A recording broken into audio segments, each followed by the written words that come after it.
I'm about to tell you how you can make $2.2 million in only 2 hours of work in GTA Online. Using the CEO Cargo Warehouse, you're going to be able to make this much. The CEO Cargo Warehouse is one of the most underrated businesses in the game, and its profits are crazy. I'm honestly surprised at how many people don't use it. So in this video, I'm going to run you through step by step on how to run the CEO Cargo Warehouse to the most maximum efficiency to make the most amount of money possible. So without wasting any more time, let's get into the video. First things first, you're going to need a CEO office. You can get one by going on the internet, going to the Dynasty 8 executive app and purchasing one. The cheapest one is going to cost you $1 million. So now that you have your CEO office, go ahead, enter the office and go over here and sit down by your computer. This is where you're going to access everything for your CEO Cargo Warehouses. Once you've logged on to the SecuroServe network, go ahead and head over to where you see Special Cargo. This is where you're going to see and be able to manage all of your cargo warehouses. So once you've reached this screen, go ahead and click Warehouse Map. From here, you can manage all of the warehouses that you already own, or go ahead and click All. This is where you're going to be able to see all the warehouses that are available to purchase. There are 3 different types of warehouses available to purchase: small, medium, and large. A small warehouse will be able to contain 16 crates at one time. A medium warehouse will be able to contain 42 crates at one time. And a large warehouse will be able to contain 111 crates at one time. My personal opinion is to start at a 16 crate warehouse and then work your way up to an 111 crate warehouse.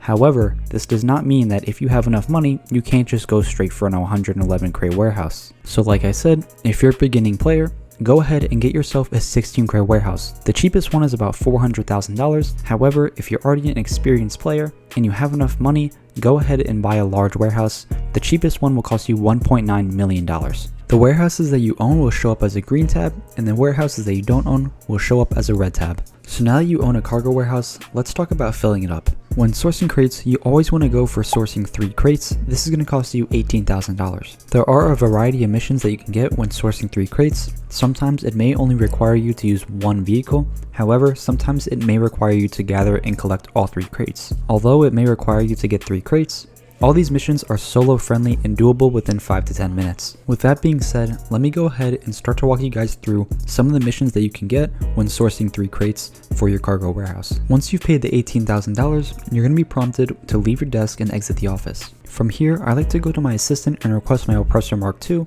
A quick side note, if you guys do have an Oppressor Mark II, a Buzzard, or a Sparrow, it's going to greatly help in the time that it takes to complete these missions. However, if you guys do not have one, you guys can always call one in from the CEO interaction menu. You can call in a Buzzard, it'll cost you $20,000 up front. However, as long as you don't destroy it, it should last you pretty much the whole time you're running these missions. Once you're outside, wait for your assistant to call you, and then you can either listen to what she has to say, or you can hang up. I just hang up as the missions are pretty straightforward and simple. Just go to the waypoint that she sets for you. After I made it to the waypoint, as you guys can see, I was told that the cargo was at a fallback location, so I just headed over there and then brought the cargo back to the warehouse. Very simple, only took me about 5 minutes. So before moving on to the next kind of source mission that you can get, I would like to point out that your warehouse also does have technicians. It works just like Rooster does in the hangar. Go ahead, walk up to them and ask them to source something for $7,500.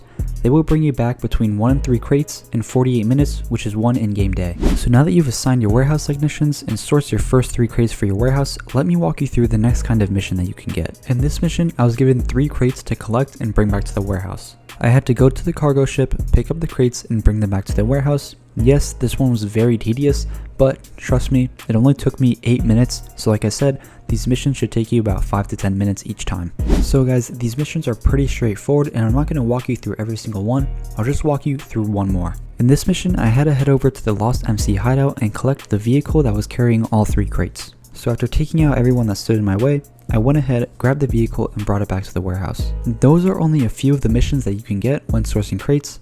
Rockstar actually does a great job of changing up the missions when you're doing source crate missions, so it's actually not that bad and doesn't get boring. I believe there are around 12 to 15 different missions that you guys can get, so yeah, it's pretty good in changing up the missions and not doing the same thing over and over and over and over again. Sometimes though, the missions can get on your nerves a little bit because the NPCs literally have freaking aimbot, so it makes it so hard to complete the mission sometimes in a timely manner. However guys, like I said, that you should only take you about 5 to 10 minutes, 10 minutes max. Anyways guys, now that I've kind of walked you through some of the missions that you can get, I'm gonna go ahead and walk you through the best methods to fill up your warehouses in the quickest time possible. The first method is gonna be for those of you that only own 1 warehouse. If you you only own one warehouse, you're going to have a 5-minute cooldown between each mission. Because of this, you guys can either run a headhunter or sightseer in the meantime, or do an agency security contract. Doing a headhunter, sightseer, or security contract in the meantime will, number 1, not only recoup the cost that you paid for the crates, but number 2, also make you some extra money on the side.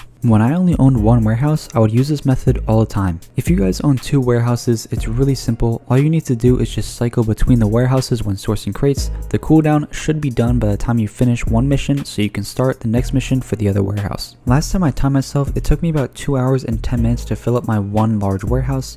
Although I was also filling up my second warehouse as well, so that was getting there as well. Considering that each large warehouse can be sold for $2.2 million when full stock, that was absolutely insane profit. So basically I'm making $2.2 million in 2 hours, and in just under an hour I'm going to fill up my other warehouse, which will net me another $2.2 million.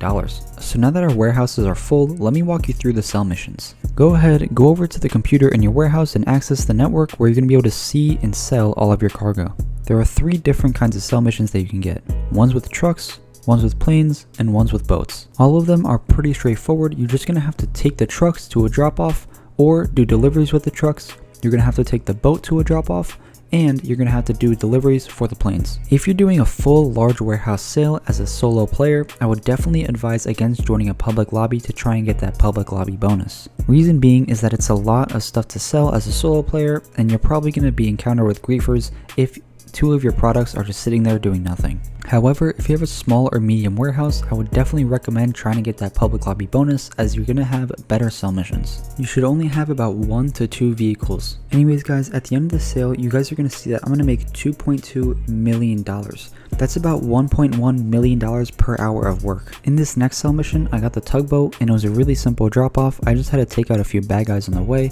However, once I got there, it was a really simple, only 1 drop off, and I made another $2.2 million.